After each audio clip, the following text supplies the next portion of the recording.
Greetings and salutations, everybody. Welcome to the best day movie-related show on the planet Earth, the John Campea Show, coming to you right here on my YouTube channel. I'm, of course, your host, John Campea. It's an honor and a privilege to have you guys joining me here today.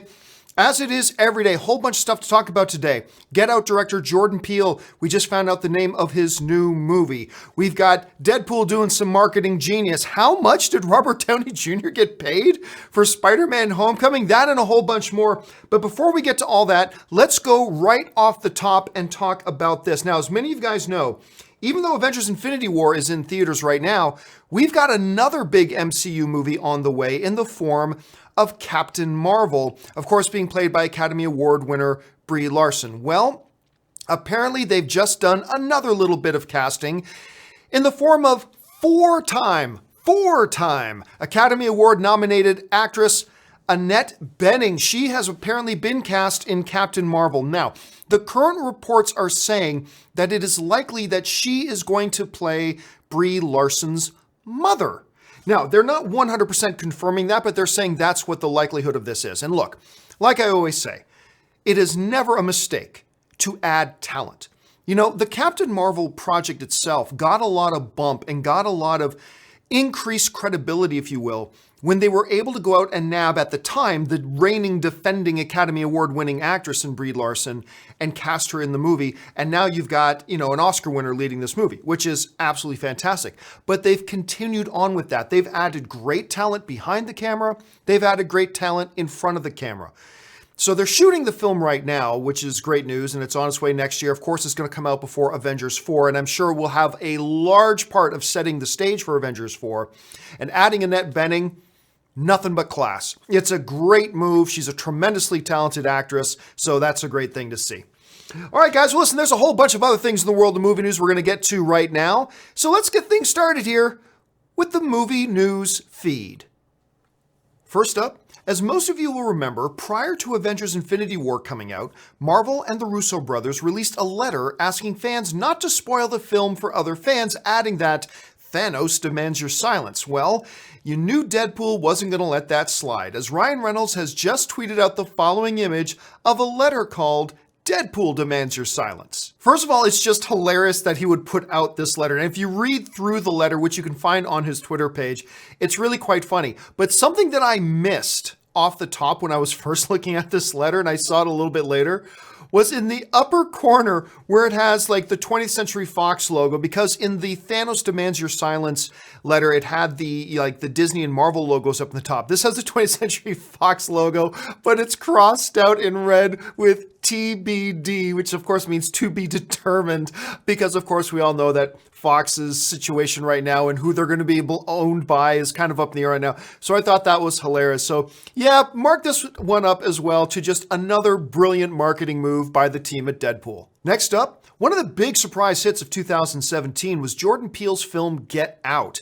Not only did it surprise at the box office, making over $255 million on just a $4.5 million budget, but it also surprised with its overall quality, even winning Peele's a Best Screenplay award at the Academy Awards. Now, details of his next film have been revealed, including a title which is simply called Us, as well as potential cast members the studio is currently in negotiations with, including Academy Award-winning actress Lupita Nyong'o, who's in Black Panther recently, Emmy Award-winning actress Elizabeth Moss in The Handmaid's Tale, and Duke Wilson, who's also in the MCU playing the mighty M'Baku.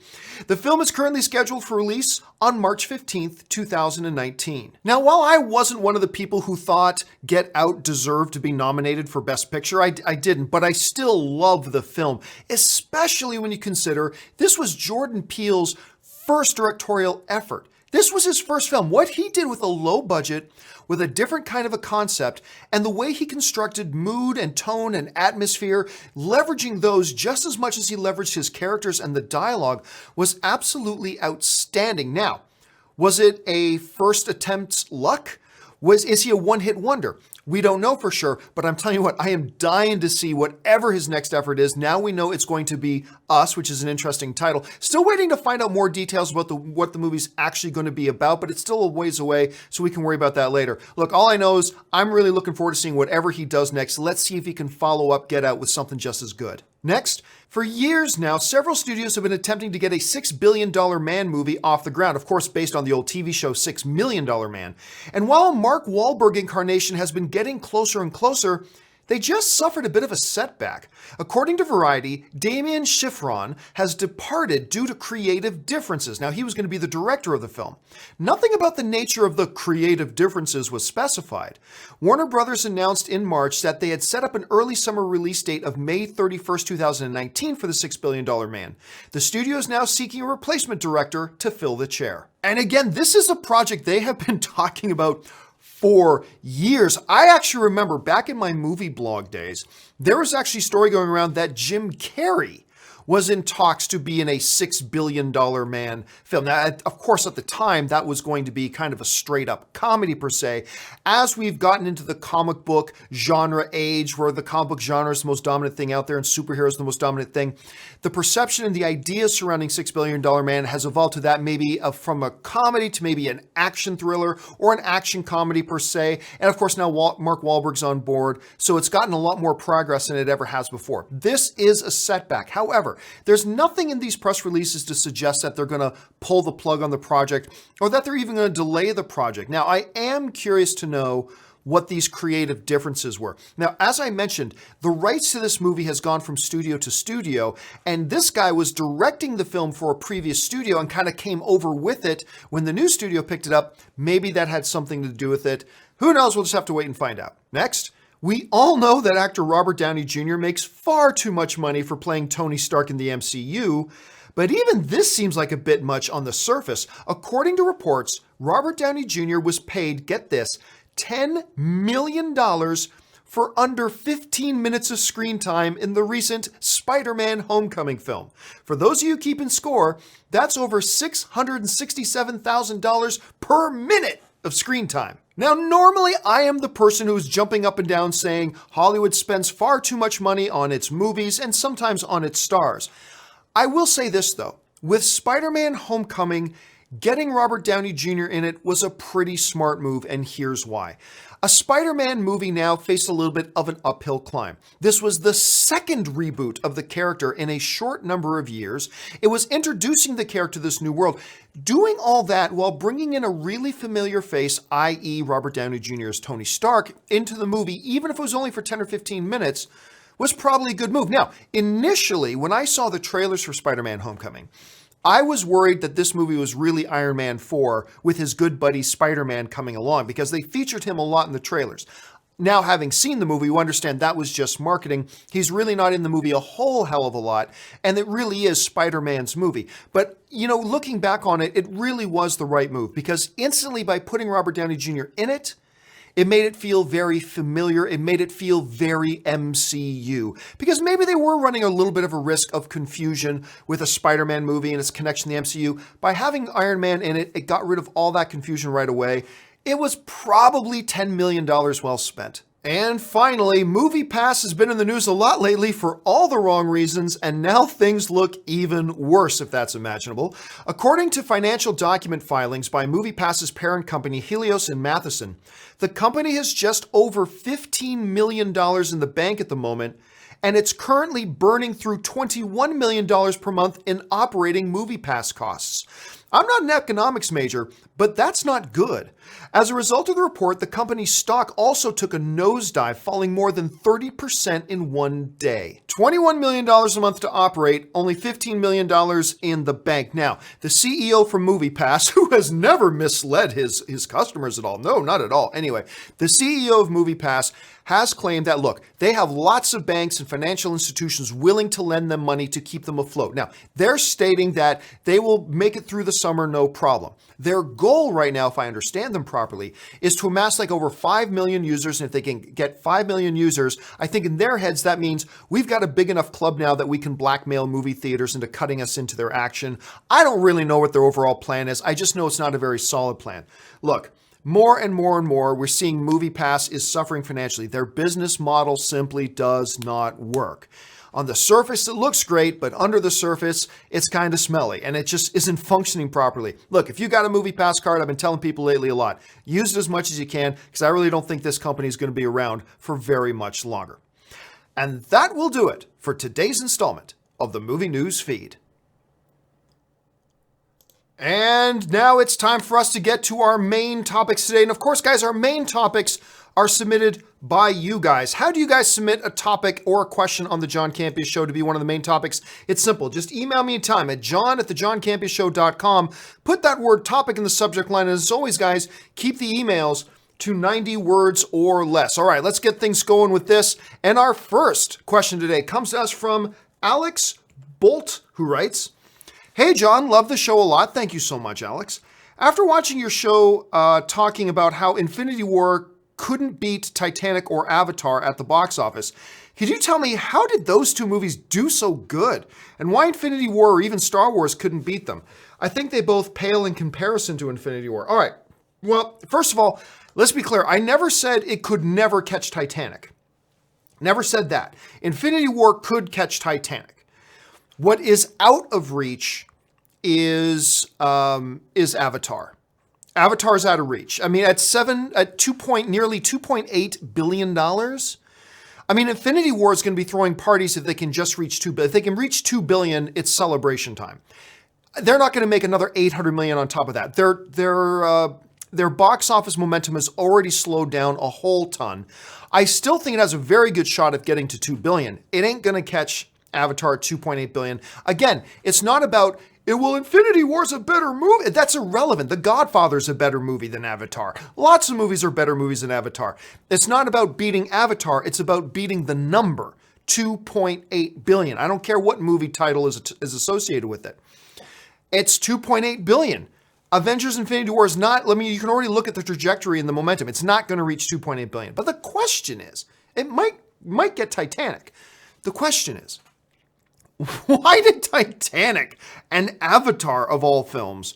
Now, for the record, I'm a big fan of Avatar and Titanic, particularly Titanic. Titanic's a great movie. And Avatar is also a great movie. Not an all-time great, but a great movie. Look, it was just something about lightning in a bottle.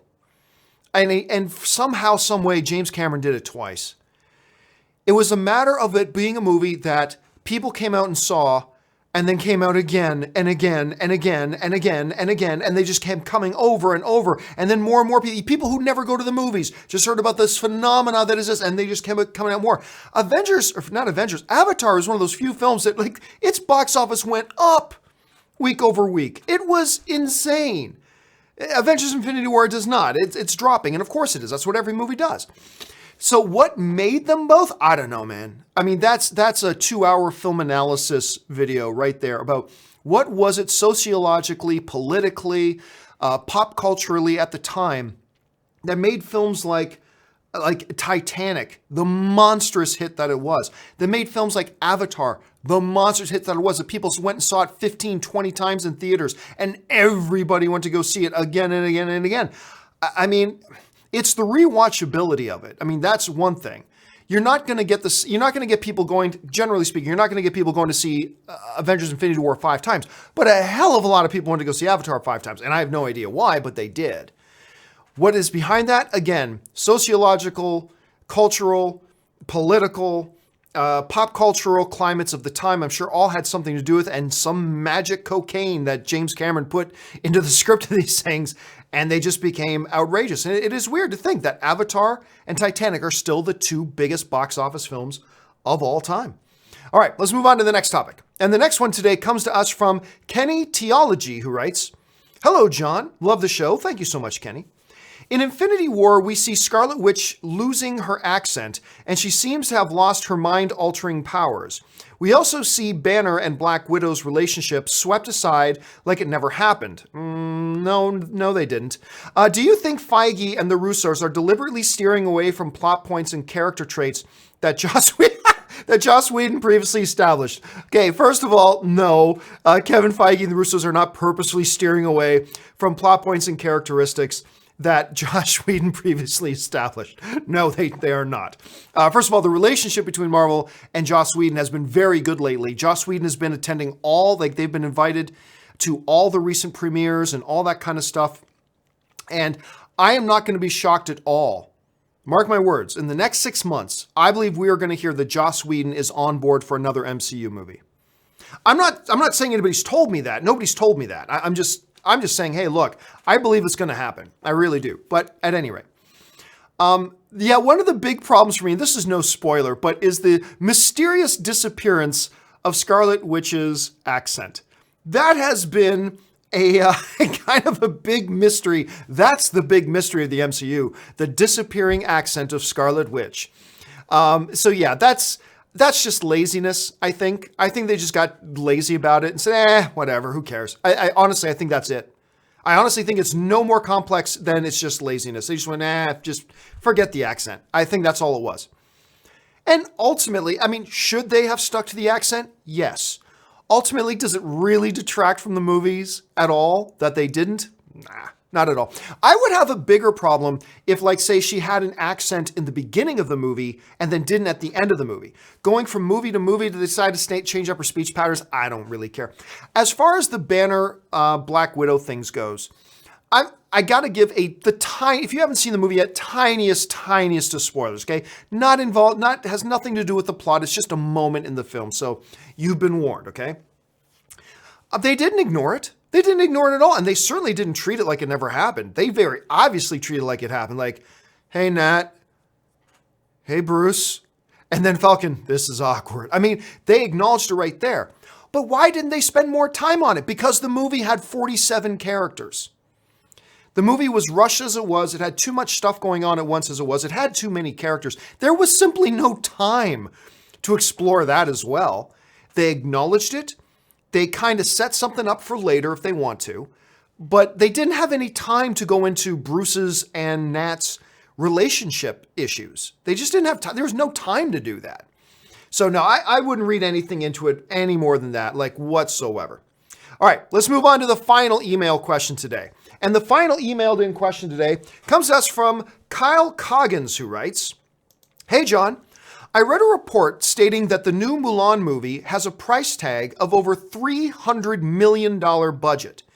How is this possible in a movie that seems to be all practical and limited CGI or special effects? Pirates of the Caribbean and Infinity War had 300 million plus budgets, but those were heavy on visual effects. Thanks, John, and keep up the great work." All right, this is another example of why you have to follow the source. What he's talking about is there's been this report going around and circulating around a number of even some credible websites running the headlines, "Mulan has a $300+ million budget, making it one of the most expensive films ever made." Here's the problem is, it's bullshit. It's not true. At least it's certainly not verified or confirmed. Do you know where this story came from? You might have read it on this big news site, or you might have read it on this big news site. But remember what I'm always telling you guys when you're reading movie news stuff. Follow the source. Where did this site hear this from? And in all the cases, all the sites that are running with this as a story, I'm not kidding. I'm not making this up. It all comes from this tiny little, clearly some kind of personal blog called Peruse News, I think it's called, or Pulse News or Peruse News. I don't care what the name of the thing is. It comes from them. You know, what's the site? What makes them a credible source? Well, they have 145 Twitter followers, about 28 followers on their YouTube channel. It's somebody, if it's somebody's hobby site, it's great, awesome, but that's where this is coming from. This little site that you have never heard of and I have never heard of, and I'm not crap talking on. Please, by no means interpret me saying that they're small. I'm tiny. By me saying that they're small is not me crap talking on them at all. I don't know if they're a great site. I don't know if they're a terrible site. I have no idea. But what I'm saying here is a site you have never heard of, and I had never heard of, and most likely these news sites had never heard of. They ran a story. Again, 158 Twitter followers. That's how many people read this site. They ran a story saying, we have a source that says it's a $300 million budget. And apparently that was good enough for this big movie site to run a headline with, and this big movie site to run a headline with. They didn't care that this is not coming from a reliable source. They didn't care about that. They just cared that it's a headline. And it's unfortunate. So anyway, that's why I'm always saying to you guys who are my viewers, when you're reading stories like this, check to see what the source is. Hey, did the source come from the Hollywood Reporter? Okay, you're probably good. Did the report come from Deadline? Okay, you're probably good. Did it come from USA Today? Okay, you're probably good. Did it come from Coming Soon? You're probably good. Did it come from this site or that? It came from a site that literally has about 150 followers that nobody had ever heard of. And they didn't even quote a source. They just said, we've heard this. And then these other sites ran with it as a news story. So, is there a possibility that this is true? Well, of course, you have to say there's a possibility. Sure, there's a possibility. However, is it likely? Highly unlikely. It's highly unlikely this is true. I can't see Disney putting $300 million into a Mulan movie.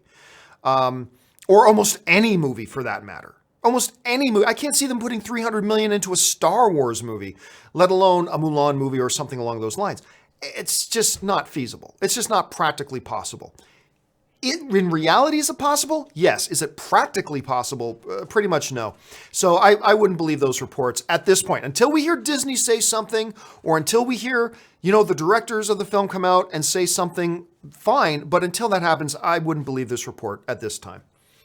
All right, guys, that will do it for the emails for today. Now we got a little bit of time left. We got about 10 minutes or so. We're going to take some of your guys' live questions because I noticed a bunch of you guys have already been firing a whole bunch of live questions. So let's get to those right now. And we start things off with James Welch, who writes, get well soon, Terry Gilliam. Yeah, so Terry Gilliam, for those of you who didn't know, former member of Monty Python.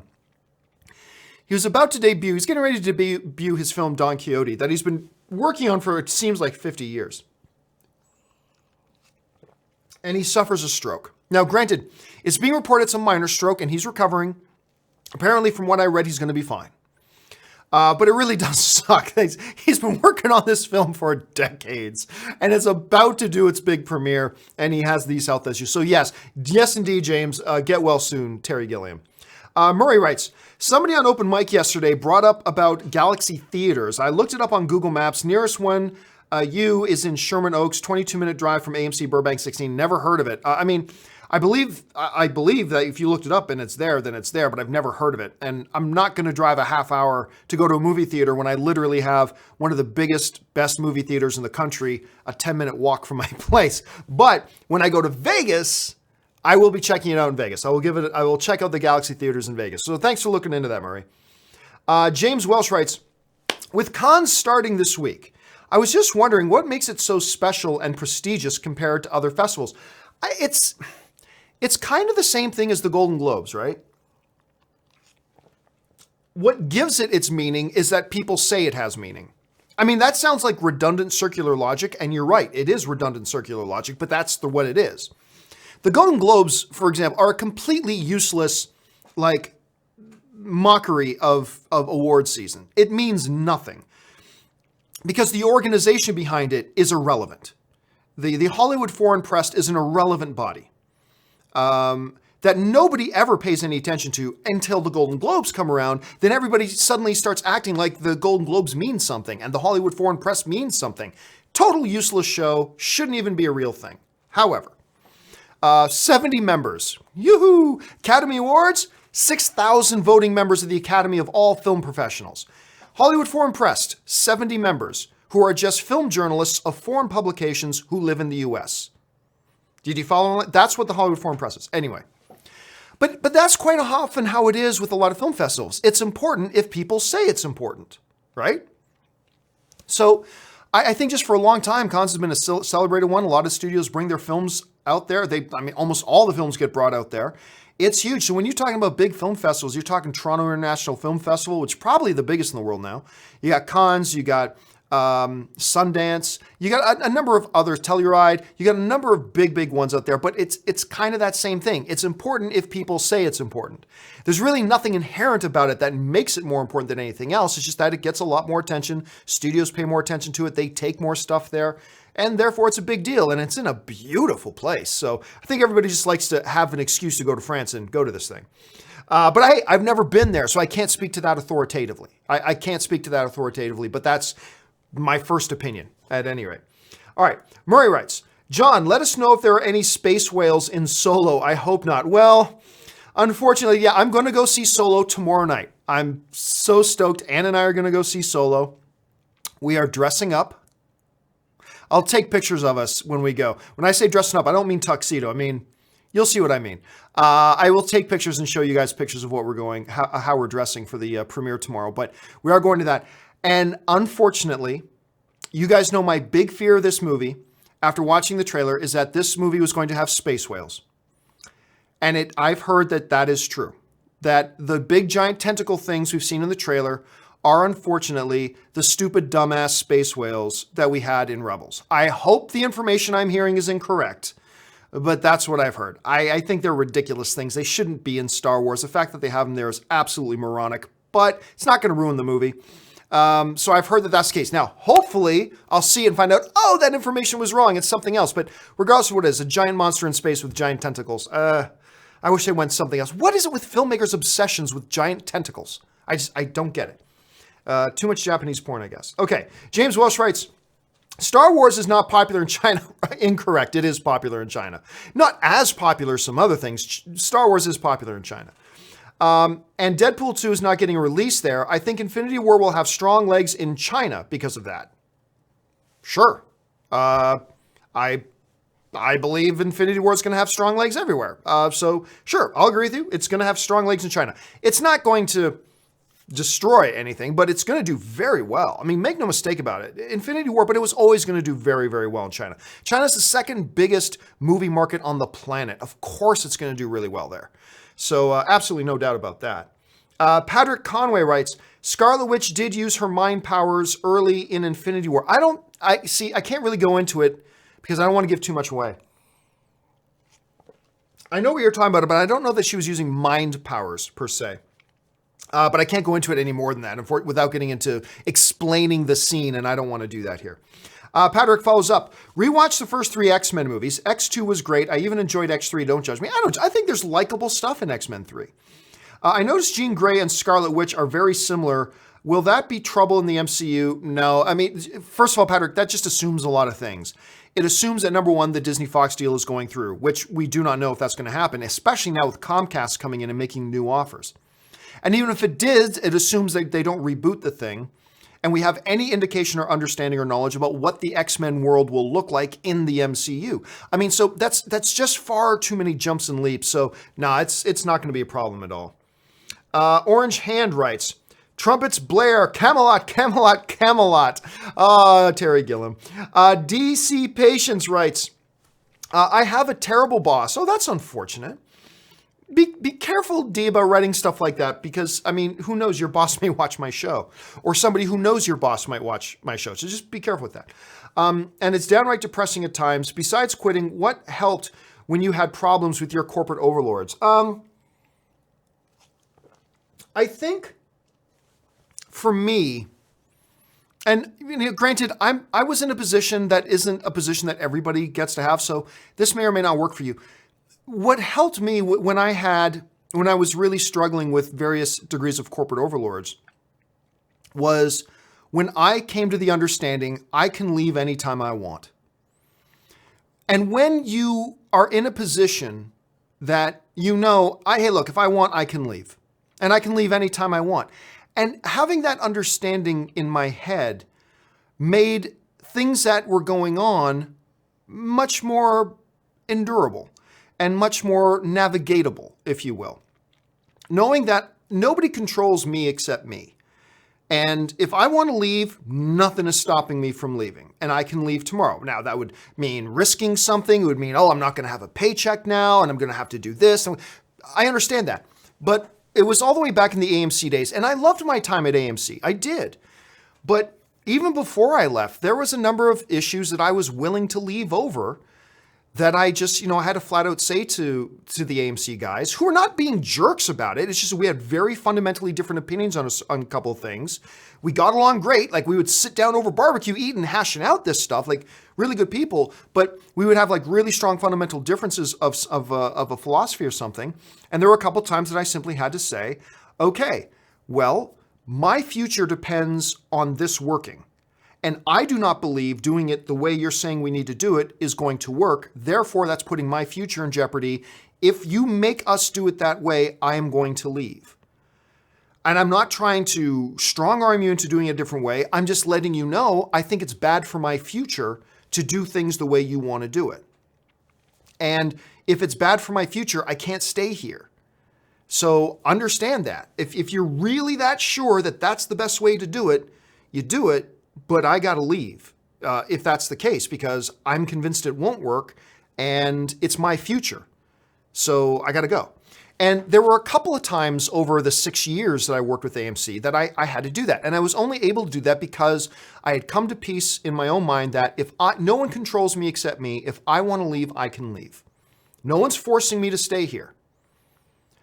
And I can either live in fear that, oh my gosh, if I leave my job, I don't know what I'll do. I could live in fear of that, or I could just come to peace with it. You know what? Life is a risk. Life is a risk and a gamble. And I am not going to spend my time being unhappy. And if there are things making you unhappy, life's too short to be unhappy. And if it makes life miserable, what's the point? But again, I'm not going to pretend like it's not a huge risk. It's risky. Things could work. Things could not work. Who knows? But when I came to the decision in my head that, you know what, I'm willing to embrace the risks of my own life. And if things are making me unhappy and if things are putting my future in jeopardy, then I'm in control of when I want to walk away. And that's ultimately what I did. I mean, when it got to the point at my last place was just, you know what, this is just batshit crazy. Things are going in a way that I just do not agree with. Whether they're right, they might be wrong. Sure. But I'm not happy. And instead of just moaning about it, I left. So, and that's what I would encourage you to do is come to a place in your head of when you know that's a place you can be in. But listen, I'm more of a movie guy. I am by no means a life coach. So I don't know if you should listen to any advice I give. I'm just an idiot. So, I mean, who cares? But that's just been my personal philosophy and how I, conduct and navigate myself. But anyway, enough of that. But thanks for the question, D, and good luck with your situation. Victor Barreras writes, hey, John, you've probably heard this a lot lately, but believe the hype about Cobra Kai. Definitely worth the watch. Oh, I did watch it. Now, granted, I only watched the first 2 episodes, but I can tell you I do not have plans to watch any more. I did not think it was very good at all. I know there are a lot of you guys that like it, and I don't know if this is the nostalgia factor. I don't know what it is, but it's working for a lot of you guys, and that's great. But I tried it, and I found it pretty poor. Again, but all entertainment is subjective. Some things hit you the right way and some things hit you the wrong way. And Cobra Kai just did not work for me, at least certainly not the first 2 episodes. All right. Kevin Brown writes, and we just got a couple of minutes left here, guys. Kevin Brown writes, regarding formula versus execution, I love fried calamari, but only so many ways to make it good. You can't serve me shit and call it calamari. No amount of execution will fix it. Formula matters. Oh, no, it does not, Kevin. Formula does not matter. We've seen that proved over and over and over and over and over and over and over again. We've seen it proved 1,000,000 times. Formula does not matter. When you can take a Lego movie, let's make a movie about Legos, but you make it brilliantly, then it can work. They executed it beautifully. You take a movie like Gangster Squad, which the blueprint of the movie Gangster Squad, Josh Brolin, Sean Penn, Emma Stone, Ryan Gosling, period piece gangster movie, and you look at the 3-act structure of it, the formula was flawless. And the movie sucked ass. So no, I mean, your thing with calamari is your analogy's off because you're comparing ingredients to recipe. Ingredients are a different thing from the recipe. And I'm talking recipe. The recipe, it's all about execution in these movies. You can have the best idea for a movie. You can write out the synopsis, put together a 5-page treatment, a 20-page treatment, and have it look good. And then you go and shoot it, and it falls apart, and it doesn't work. You can take the weakest of weak ideas, like a Lego movie, for heaven's sakes. But you put in the right imagination and do these things certain way, and you write these things really well, and then it can work. So no, I stand by it at the end of the day. Formula really doesn't matter. It all comes down to execution. Conduit writes, will the general audience be okay with the idea of new Avengers replacing the old? I'm personally on board, but I'm afraid of the future in this way. Well, I mean, again, it's not about whether or not the audience would ever be ready to accept new Avengers, as it is, can Marvel introduce new Avengers in an effective way? Again, not about formula, it's about execution. Let's look at how they've been executing it. They've executed it with Ant-Man. They've executed it with Doctor Strange. They've executed it with Black Panther. They're going to execute it with Captain Marvel. They've just done it in such a way that because Ant-Man was great and beloved, it works great. Seeing him as a new member of the Avengers is easy because they executed the first movie so well. If Black Panther was a blithering pile of garbage and nobody liked the movie, then nobody would want to look at him as a member of the Avengers. But they executed, and they made a great movie, and therefore everybody's completely on board with them. Same thing with Doctor Strange, and hopefully, fingers crossed, same thing with Captain Marvel. So again, it's kind of all about execution. So yeah, I think the audience will accept new ones. Will they want to not see the old ones? That's going to be the question that Marvel has to ask themselves moving forward. Okay, just two more questions and we'll call it a day here. Conduit writes, will the general audience be okay? No, I already did that. Sorry about that. Joel Moochler writes, hey, John, watch a show every day. Thank you so much, Joel. I love Bing Crosby's White Christmas. I'm dreaming. But I've never seen his other films. Any recommendations? Stay awesome. Oh, gosh. Hold a second. Let me pull up. I've not watched his entire filmography by any stretch of the imagination. A second here. Let me just bring up see number that of course, like White Christmas is off. Oh, Going My Way. Going My Way. That's one of the big ones you should check out. Road to Singapore is another one you actually got to check out. I do not think I saw Road to Bali, so I'm not familiar. Oh, and of course, his best one is The Bells of St. Mary. I think his best one is The Bells of St. Mary. So that's a good one. I don't think I ever saw Stagecoach. I don't recall High Society. But yeah, I mean, The Bells of St. Mary. Go watch The Bells of St. Mary. It's one of his earlier ones, but it's... actually, no, it's not actually all that early of his, but it's in the earlier stages of his career. Check out Bells of St. Mary. You'll be completely happy that you did. Let's see. Iggy is Horrible writes, if anyone has issues with a transfer of device with Moviepass app, delete it. Then download APK file off the net instead of the app through an app store. Really good advice, Iggy. If you're having, that's actually some great advice. Thank you for sharing that. Now, of course, it probably won't matter in a few months from now when Moviepass doesn't exist anymore. But for now, that's a great technical tip. Thank you for that, Iggy. Thanks for sharing that. Iggy is Horrible writes, one more thing here. Where did it go? Oh, and he's just following up that. It goes, once you log in, it'll ask you to lock new device. So there you go on that. And now the final question of the day. The final question today comes to us from Colin Emerson, who writes, in Avengers 4, do you think the after credits scene will tease Phase 4 or something self-contained like the shawarma scene, this being the conclusion of the Infinity Stone saga? It's way too early to call. We're 3 movies away. Ant-Man, Captain Marvel, Avengers 4. It's still 3 movies away. So I'm not even going to begin to speculate about what's going to be in the post-credit scene of Avengers 4. And don't forget, we already know the first movie that's coming after Avengers 4 is Spider-Man Homecoming 2. So it might be a self-referencing thing like in Captain America Winter Soldier, you know, the end there with Bucky standing in the Captain America Museum. I mean, like something like the shawarma scene, something self-referential, something that's referring to its own movie in and of itself. That's likely. Something to do with Spider-Man Homecoming 2 is also possible. But other than that, let's see Ant-Man, let's see Captain Marvel, let's at least get to Avengers 4 before we start speculating about what's going to be in the post-credit scene of Avengers 4. You know, I'm going to take this last one here. Mark Blaza writes, damn you, John, you made me laugh with your quip on Too much Japanese porn with the space tentacles thing. Everybody's obsessed with the space tentacles. Anyway, guys, thanks for sharing that, Mark. I appreciate that.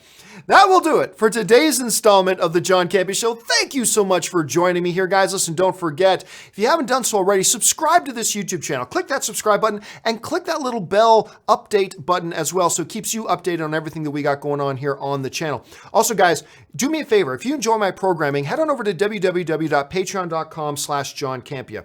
There you'll find all the information about what it means to be a Patreon supporter, how being a Patreon supporter keeps the show on the air, and also the benefits of being a Patreon supporter, audio-only podcast, the Facebook group, things like that.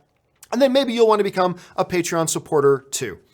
All right, guys, that will do it for me for now. My name's John Campea. Thanks so much for joining me, and until our next video, bye-bye.